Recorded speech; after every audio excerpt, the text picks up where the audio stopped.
நாங்கள் 5 நாளைக்கு முன்னாடியே வந்து ஞாயிற்றுக்கிழமை வந்து சேர்த்தியாச்சுங்க. சேர்த்து நேற்று காலையில் இறந்து அப்படிங்க 11 மணிக்கு. காலையில் சாயந்தரம் பாடி தரேன்னாங்க. சாயந்தரம் வந்து வேறு ஒரு பாடி கொடுத்தாங்க. அது இல்லைங்க அப்படின்னு சொன்னோம். வேறு பாடி மாற்றி போயிச்சாட்டுக்குது. இருங்க பார்க்கலாம், இல்லைன்னா மாச்சலில் பார்க்கலான்னு இருக்காங்க. இன்னும் இதுவரையும் இன்னும் எந்த இதுவும் காணாங்க. மாற்றி எடுத்துகிட்டு போனீங்க வரேன்னு இருக்காங்க. இன்னும் அவங்களும் வந்த பாடு காணாங்க. நைட்லேருந்து இருந்துருக்குறோம். நேற்று பாடி வந்து மாறிடுச்சு சொல்லி நேற்று தான் சொன்னாங்களா இல்லை எப்போ சொல்கிறாங்க? இப்போ காலையில் தான் சொல்கிறேன். காலையில் வந்து செக் பண்ணலான்னு சொன்னாங்க. இன்னும் இதுவரை இன்னும் எந்த ரிசல்ட்டும் காணாது. மணி அப்படின்னு சொல்கிறாங்க. உங்களுக்கு பாடி கொடுக்கலைங்க? இன்னும் கொடுக்கலைங்க. இங்கே அவங்க வராங்க, வந்ததுக்கப்புறம் தான் தெரியுங்கிறாங்க. இன்னும் அவங்களும் வந்த பாடு காணும். அதாவது மணின்ற ஒரு பாடி வந்து இங்கே இல்லைங்கிறாங்க. இங்கே இல்லைங்க. பார்த்தீங்களா? இல்லைங்க, அதை பார்க்கறதுக்கு கூட்டிகிட்டு போகிறாங்க. இன்னும் அதுவும் சொல்லி அவங்க வந்ததுக்கப்புறம் கூட்டிகிட்டு போகிறாங்க. வந்தப்பறம் கூட்டிட்டு போயிட்டாங்க. ஆமாங்க. ஆனால் உங்களுக்கு கொடுத்தவர் வந்து அவர் மணி கிடையாது. மணி கிடையாது. உங்களுக்கு என்ன உறவு? சித்தப்பாங்க அவர். அவருக்கு நல்லா தெரியும். இப்போ வந்து அவருடைய பாடி வந்து வெளியே எடுத்துட்டு போயிட்டாங்க அப்படிங்கிறாங்க. எடுத்துட்டு போனா கொண்டு வந்துட்டு இருக்காங்க அப்படிங்கிறாங்களா? அந்த தகவல் என்ன சொல்றாங்க? கொண்டு வரல. இன்னும் அவங்க வந்தால் தான் தெரியும். பேசிட்டு இருக்காங்க. ஆமாங்க. அவங்க எடுத்துகிட்டு போனீங்க காரியம் பண்ணிட்டாங்க. ஆமாம். இது வரைக்கும் அவங்க வந்து எந்த பதிலும் சொல்லலை. இது வரைக்கும் எங்களை பாடி பார்க்குறதுக்கும் உள்ள அவங்க தானே எங்களுக்கு இன்னும் கன்ஃபார்மாக தெரில. அவங்க எந்த பாடி எடுத்துகிட்டு போனாங்கன்னா மணி தான் இங்கே இருக்காரா இல்லை வேற ஒருத்தர் இருக்காரான்னு இது வரைக்கும் தெரில. இது வரைக்கும் பாடியை பார்க்குறதுக்கு அனுமதிக்கு கொடுக்கல. எங்களுக்கு மார்ச்சரியில் போனோம் அப்படின்னா எங்களுக்கு ஏதாவது நாங்கள் பாடி செக் பண்ணுறோம் அப்படின்னா எங்களுக்கு அதை அலோவ் பண்ணுறதுக்கும் எங்களுக்கு டைம் கொடுக்க மாட்டேங்கிறாங்க. எங்களுக்கு அலோவ் பண்ணவே மாட்டேங்கிறாங்க. அவங்க ஆக்சுவலாக நாங்கள் நேற்றே வந்துட்டோங்க. 9 o'clock வந்து அவங்கள வர சொல்கிறேன்னு சொன்னாங்க. நாங்கள் 8:30க்கு இங்கே இருக்கிறோம்ல. 9 o'clock அவங்க இங்கே வரணும் இல்லை. அவங்க 12 o'clock ஆயிடுச்சு, அவங்க இன்னும் வரல. அப்போ எங்களுக்கு என்ன ரெஸ்பான்ஸு? நாங்கள் வந்து எங்களுக்கு ஏற்பட்டது எவ்வளோ பெரிய உயிரிழப்பு இது. ஆக்சுவலாக இது ஏன், அதாவது ஒரு ஹாஸ்பிட்டல் டீன் வந்து ஏன் இது இவ்வளோ இரஸ்பான்சிபிளாக கேர்லெஸ்ஸாக இருக்கிறீங்க சொல்லுங்க. அப்போ அதாவது இப்போ எங்களுக்கு ரெஸ்பான்ஸ் பண்ணுற மாதிரி நாளைக்கு பின்னாடி வர எல்லாத்துக்கும் ரெஸ்பான்ஸ் பண்ணுவீங்க.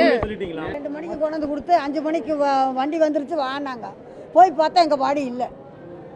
வேற காட்டினா நாங்கள் எப்படி எடுத்துகிட்டு போக முடியும்? அதை கொண்டு போனவே வந்து எங்களுக்கு வந்து அந்த மாதிரி வாங்கி கொடுக்கணும், இல்லைன்னா எதாவது செய்யணும் இல்லைங்க. எதுவுமே வேண்டாம இருந்தால் நாங்கள் என்ன பண்ண முடியும்? நான் நேற்றுலேருந்து காத்துட்ருக்கிறேன். நேற்று 11:30 மணிக்கு உயிர் விட்டது.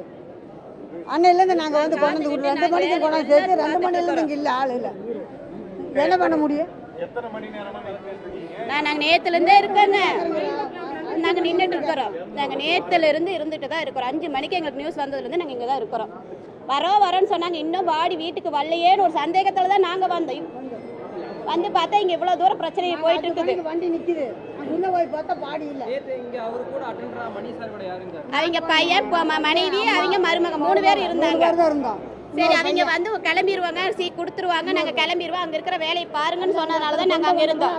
ஆனால் எங்களுக்கு டவுட் ஆகி தான் நாங்கள் இங்கே ஈவினிங் மேலே கிளம்பி வந்தோம். நாங்கள் வந்துமே எவ்வளோ நேரம் 10 மணி வரைக்கும் இங்கே தான் இருந்தோம். அவங்களே எந்த ஒரு ரெஸ்பான்ஸ் பண்ணல. காலையில் வாங்க, காலையில் நாங்கள் 8 மணிலேருந்து இங்கே உட்காந்துட்டு இருக்கிறோம். இன்னும் ஒருத்தரும் வரல. இல்லை, எங்கள் பாடி இல்லை. அவங்க இல்லைன்னு அவங்க சொல்ல, எங்க பாடி இல்லை மொத்தத்தில். அது அவங்க எங்கள் மாமா இல்லை. எங்கள் மாமாவுக்கு வந்து தலையில் ஆப்ரேஷன் பண்ண அடையாளம் இருக்குது. தலையில் ஆப்ரேஷன் பண்ணியிருக்கு, வயிற்றில் ஆப்ரேஷன் பண்ணியிருக்கு. ஆனால் அவருக்கு எங்க காட்டின உடம்புல வந்து அந்த எந்த ஒரு அடையாளமும் இல்லை.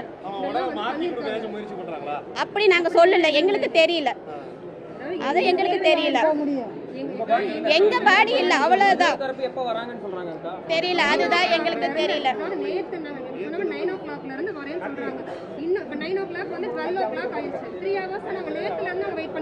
நாங்க அவங்களையும் தப்பு சொல்லல. வந்து என்ன ஒரு ரீசனாவது சொல்லணும். எங்களுக்கு எந்த இல்ல. நாங்க இப்படி வந்து ஒரு பைத்தியக்காரி மாதிரி நாங்க உட்காந்துட்டு இருக்கோம். கவர்மெண்ட் ஹாஸ்பிட்டலுக்கு எதுக்காக வரோம்? ஒரு நம்பிக்கைக்காக தான் வரோம். பாமர மக்கள் நாங்கல்ல. ஒரு நம்பிக்கை, பாதுகாப்பு கிடைக்கும். எங்களுக்கு இப்படி இருக்குதுன்னா எங்களுக்கு யார் பாதுகாப்பு? என்ன ஒரு காசு பணம் இல்லை, வசதி வாய்ப்பு இல்லை. ஒரு இத்தனை கடனை வாங்கி பண்ணி கூட இங்கே வந்து நல்லா பார்க்குறாங்க. இந்த ஆஸ்பத்திரி நல்லா பார்க்குறாங்க, நல்லா செய்கிறாங்கிறத நான் வந்து இங்கே வந்து பார்த்தேன். 5 நாள் தான் ஆச்சு நாங்கள் வந்து. எங்கள் வீட்டுக்காரர் இறந்துட்டாரு. அந்த பாடி கொடுத்தா ஒழுங்காக கொடுக்கணுமில்ல. செய்யணுமா செய்யக்கூடாது சொல்லுங்கள். இங்கே என்ன நிலவாக என்ன பண்ணுறாங்க சொல்லுங்கள். போலீஸுக்காரர் என்ன சொல்கிறாங்க? அது வாங்கி தர வந்துட்டு இருக்கிறாங்கம்மா, வந்துட்டு இருக்கிறாங்கன்னு சொல்கிறாங்க. மற்றையில் எதுவுமே அவர் சொல்லலை. நாங்கள் என்ன நாங்கள் யார் பேசினாங்க பையன்கிட்ட மட்டும்தான் பேசியிருக்காங்க. நேற்று சாயங்காலம் வந்து 2 பிரேதங்கள் வந்து அதாவது இயற்கை மரணத்தினால் இறந்த பிரேதங்கள் ரெண்டும் வந்து ஒன்று சேவூர், ஒன்று ஈரோடு. அந்த சேவூர்காரங்க வந்து தனது தந்தை என்று மாறுதலாக இன்னொரு உடலை, அதாவது 2 உடலுக்கும் எந்த பிரேதத்துக்கும் முக அடையாளங்கள் வந்து 90% ஒற்றுமையாக இருந்ததால் அவங்களால வந்து இறந்ததுக்கப்புறம் ஐடென்டிஃபை பண்ண முடியாமல் அவங்க எடுத்துகிட்டு போயிட்டாங்க. சேவூர்காரவங்க தவறுதலாக அவர்கள் இன்றைக்கி வந்து தன்னோட தந்தையின் உடலை பார்த்து நாங்கள் தவறுதலாக எடுத்துகிட்டு போயிட்டோம் அப்படின்னு சொல்லி இது பண்ணி அவங்கக்கிட்ட சமரசம் பேசி அவங்க இது பண்ணிட்டாங்க. உறவினர்களோட ஆமாங்க, உறவினர்கள் தான் வந்து அடையாளம் காமிக்கணும் நம்மளுக்கு உறவுகள் எதுன்றது.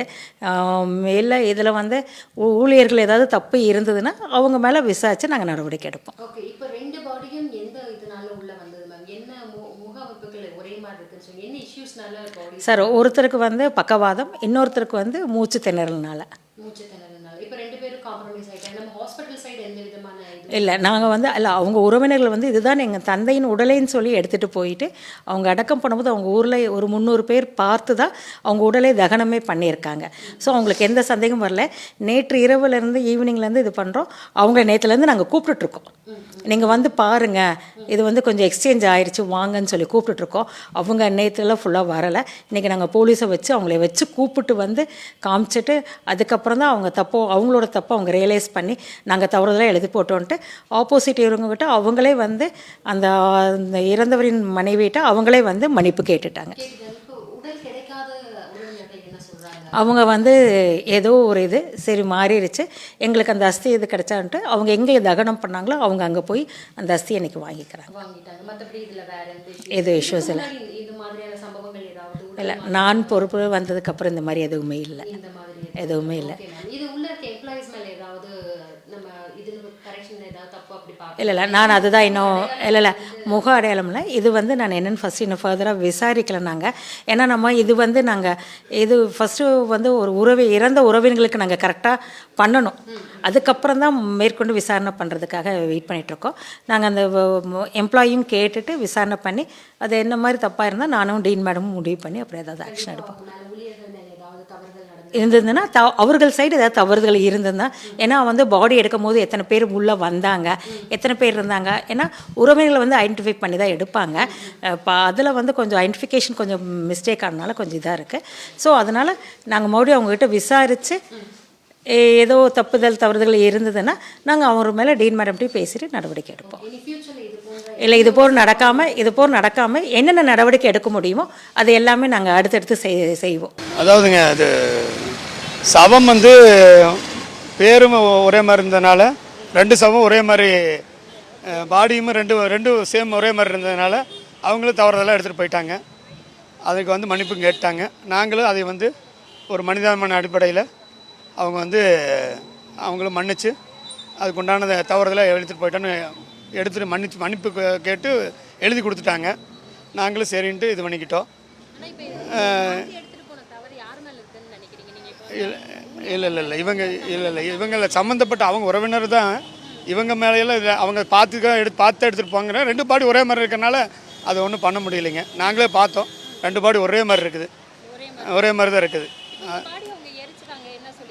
இல்லை அவங்க வந்து இதில் தான் மின்மயத்தில் கொடுத்து இது பண்ணிக்கிறாங்க. நாங்கள் வந்து அதுக்கு உண்டானது போய் அந்த அஸ்தி வாங்கி அதுக்கு உண்டானதை நாங்கள் இது பண்ணிக்கிறோம். அதுக்கு உண்டானது எல்லாம் எழுதி கொடுத்துட்டோம், டிஷர்ட் எல்லாம் எழுதி கொடுத்துட்டோம்.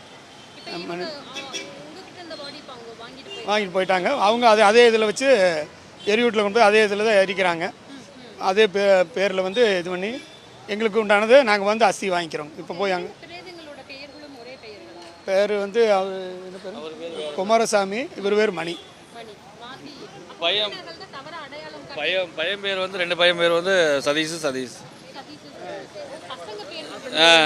பேர் சதீஷ்குமார்னு கூப்பிட்டங்காட்டி செந்தில் குமார், அவங்க சதீஷ்குமார்னு சொல்லி கூப்பிட்டங்காட்டி போய் மாற்றி எடுத்துட்டாங்க. ஆமாங்க, எடுத்துகிட்டு போயிட்டாங்க. மேடம்னு சொல்லிட்டுங்க, இனிமேல் இந்த மாதிரி ஒரு தவறு வராமல் எந்த ஒரு கஷ்டம் மன கஷ்டம் வராமல் பார்த்துக்குங்க அப்படின்னு அவங்களும் ஓகே இனிமேல் பார்த்துக்குறேன்ட்டாங்க. அது கரெக்டுங்க. அப்புறம் மனிதாபிமான அடிப்படையில் பார்த்தா அவர் மன்னிப்பு கேட்குறாரு, அப்புறம் நம்ம அதுக்கு கேட்டுத்தானே ஆகணும். அந்த தம்பி வந்து தெரியாமல் எடுத்துருங்க, எங்கள் அப்பா மாதிரியே இருக்கிறாங்க அப்படின்னு அவங்க அதை இறந்தவரோட மனைவிக்கிட்ட மன்னிப்பு கேட்டாங்க. அதனால அப்புறம் அவங்களும் சரின்ட்டாங்க. அதனால் நாங்களும் சரி ரைட்டு எதுவும் வேண்டாம் அப்படின்னு காவல்துறையும் அவங்களும் நல்ல ஒத்துழைப்பு பண்ணாங்க. ஆஸ்பத்திரியிலும் நல்லா ஒத்துழைப்பு கொடுத்து எல்லாமே இது பண்ணி கொடுத்தாங்க. அதில் எல்லாம் தப்பு இல்லைங்க. செய்திகளை உடனுக்குடனும் துல்லியமாகவும் தெரிந்து கொள்ள சப்ஸ்கிரைப் பண்ணுங்க.